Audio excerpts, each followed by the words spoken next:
Good day, it is Ben Hyde here for BCC Hardware, and today we're taking a look at the ZTE. This is their Grand X4 device. It is kind of relatively new to ZTE. It's their succession in their Grand X4 series, and this one is a budget phone. We've got the SIM card tray out right now. While it is a budget phone, it kind of looks like a premium device. It's about the same size as the HTC M8. It's got a fingerprint reader back here as well as single flash and camera and all that. And we're going to get into that a little bit more here right away.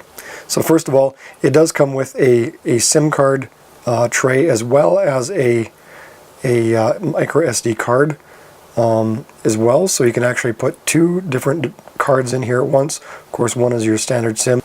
One thing I've appreciated about ZTE devices over the past few years is the fact that they come very, very stock. When it comes to Android, there's not a lot of bloatware, there's not a lot of extra stuff, and the base model of this Grand X4 device is a 16 gig internal storage, as well as the option, as we just saw there, to add an SD card. For this review purpose here, I've just installed a 8 gig card just so we can test the difference between the internal storage as well as the external storage on that as well. So if I can figure out my pattern here, we should be able to get started. You can set it so first boot, for security, it does need the different code you've got set up. We do have fingerprint authentication set up as well. Alright, now that we're booted up, I guess we'll just take a look here around the phone a little bit. By default, it comes with a nice wallpaper, and just this one, I mean, sometimes the other ZTE phones we've taken a look at, they kind of have some interesting swipe animations, and you can turn those on with a long press. You can go to effects and kind of decide what you want to go, what kind of random. So we're going to just go random here for now.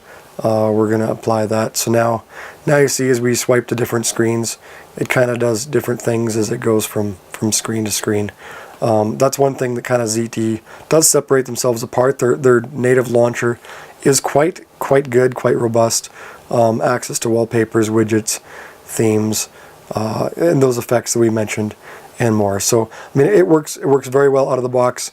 You've got everything you need. You've got support for all the games you want. It's an Android, I believe it's currently an Android 6 device. It doesn't have the latest version 7 yet, but that will be coming. ZTE typically does upgrade their phones quite well. They're generally not the first ones to do it, but they'll be coming down, I'm sure, down the road. So yeah, Android 6.01 right now.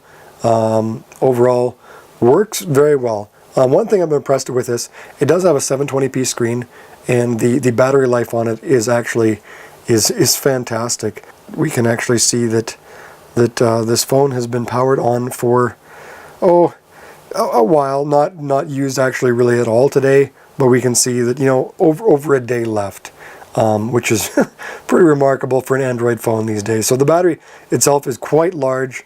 The battery life is great, due in part to the device being a 1080 or a 720p screen rather than a full 1080.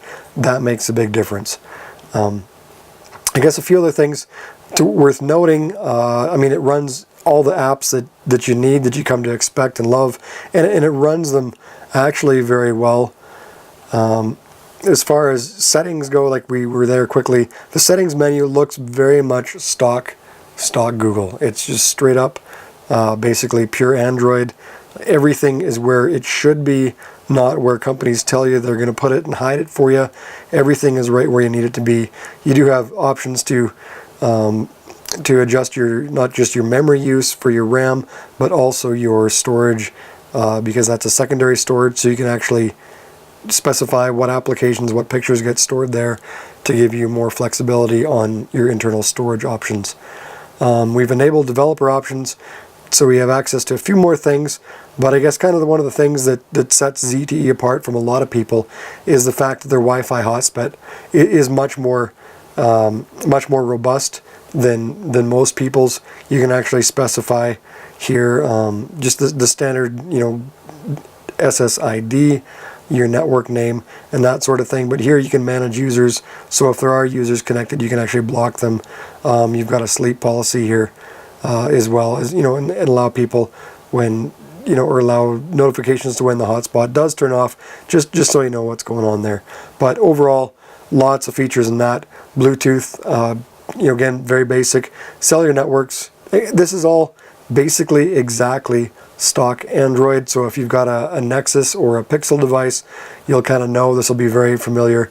One thing ZTE does allow you to do is kind of just change the order of whether you're kind of for right-handed or left-handed, your forward or your back button or your recent apps.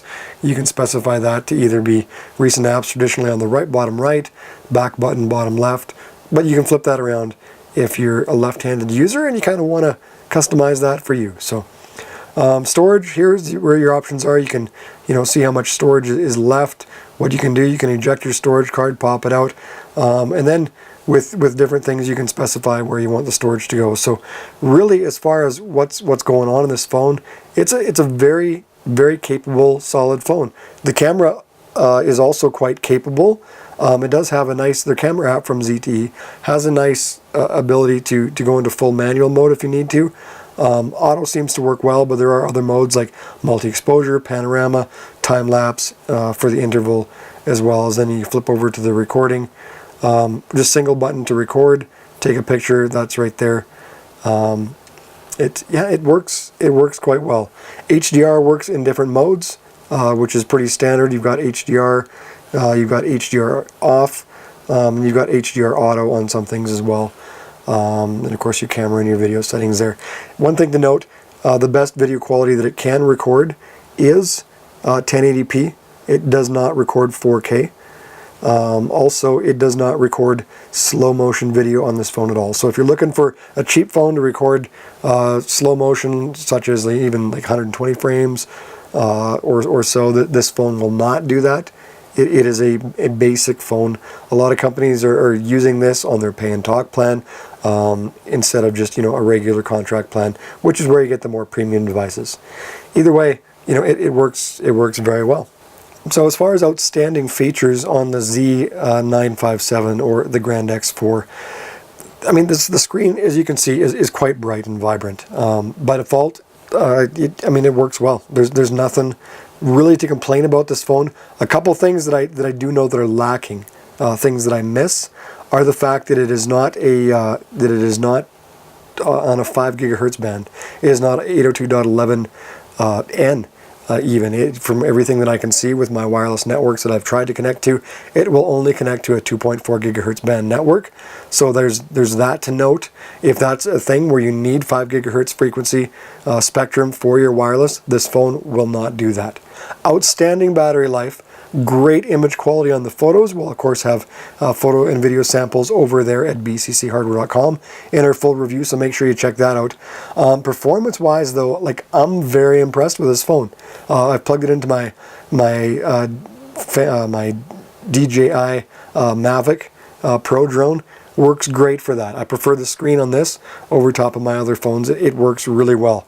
Music playback is fantastic, and I guess they do have a Dolby Audio feature, which is kind of, it works great through headphones, but let's face it, I mean, this phone has a single speaker in the back, which is fine if you like watching videos with the phone facing away from you, so the speaker's nice and loud and you can hear it.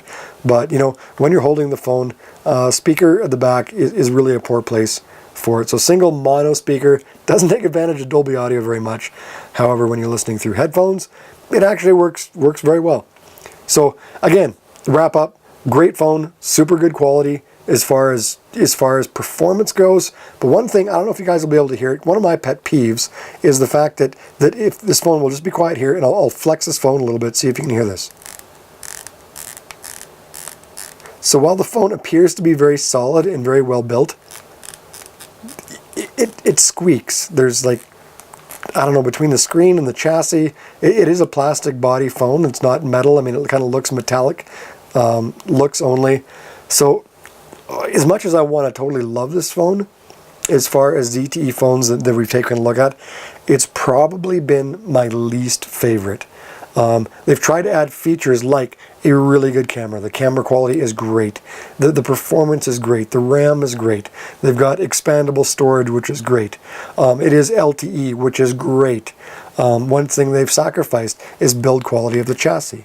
Another thing they've sacrificed is 5 gigahertz network bands. Well, they added the fingerprint reader. The fact is, you know, it's slow, it's fussy. It's working great now because I'm like in a very static place here on the, you know, the back of the phone. But normally, it just, you know, in day-to-day use, it's just not the experience that I'm hoping for in a fingerprint reader. So they try to include all that for a great price. And in order to do that, they got to skip out on a few things. And that, unfortunately, has been overall build quality. That being said, I've had no problems with it, and this has been my daily user for a month now. So, I don't know. I guess what you're getting is a great phone in the $150 price range. You're not getting a $700 phone for $150. It's not that kind of a steal. It is a good phone. It's even a very good phone. Is it a great phone? No, it's got a couple things that are lacking, that put it down into the kind of the low silver as far as is, you know, how we rate it at BCC Hardware. It's not gold, it's not bronze. It's got way too many features and way too much performance and quality and great things about it, but it's kind of middle of the good is what it comes down to. So anyhow, this is Ben Hyde here at BCC Hardware, once again taking a look at the ZTE Grand X4 smartphone here. Check out the full review over at bcchardware.com for image samples, video samples, and more.